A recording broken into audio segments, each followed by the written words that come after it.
Yo, what's up mga kaibigan? Nalina tayo magkwentuhan. Patungo kahapon sa Game 4 ay perfect 14-0 ang record ni Kyrie Irving sa mga closeout games. So siya nga ang pinakadelikadong player sa court kahapon dahil talagang kilala siya bilang finisher o tagatapos ng mga games at ng mga series. Ganun pa man ay lackluster performance nga ang pinakita niya sa game kahapon, only scoring 16 points on 6 of 18 shooting sa field at 1 of 6 naman sa 3-point line.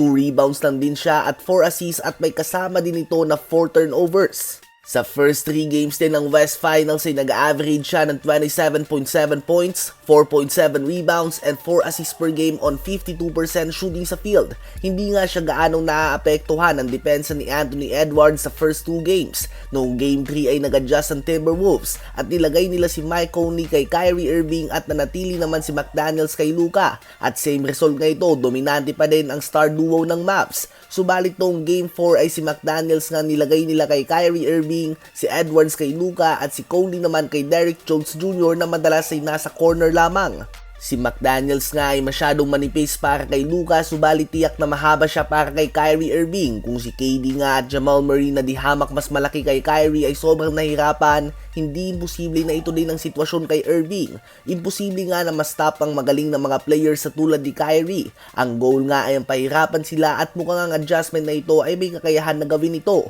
Posibleng minalas lang si Kyrie Irving sa Game 4. Ganun pa man, bigyan nga natin ng credit kapag deserve naman ito. Solid coaching adjustment ito na posibleng magsalba ng kanilang season. Sa Game 5 ay makikita nga natin kung anong klase ng mga adjustment ang gagawin ni Coach Jason Kidd upang mas mapadali ang trabaho ni Kyrie at maiwasan na mapagod sa pagkuha pa lamang ng bola. Ilan nga yan sa mga key adjustments na dapat abangan natin patungo sa next game na gaganapin na sa home court ng Minnesota Timberwolves. Ngayon ay tumungo naman tayo kay JJ Redick. Sa ngayon nga ay mukhang sigurado na si JJ Redick ang magiging bagong head coach ng Los Angeles Lakers. Ayon sa report ni Mark Stein at ni Chris Haynes ay gumagawa na ng mga tawag si Redick sa ngayon upang ibuo ang kanyang coaching staff sa LA.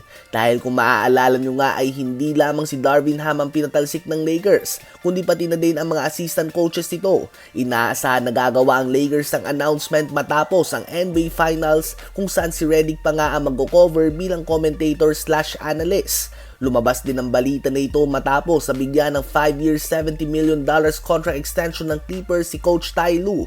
May meeting ngayon ng Lakers kay James Borrego na lead assistant coach ng Pelicans and former head coach ni LaMelo Ball at ng Charlotte Hornets ayon kay Woj ng ESPN.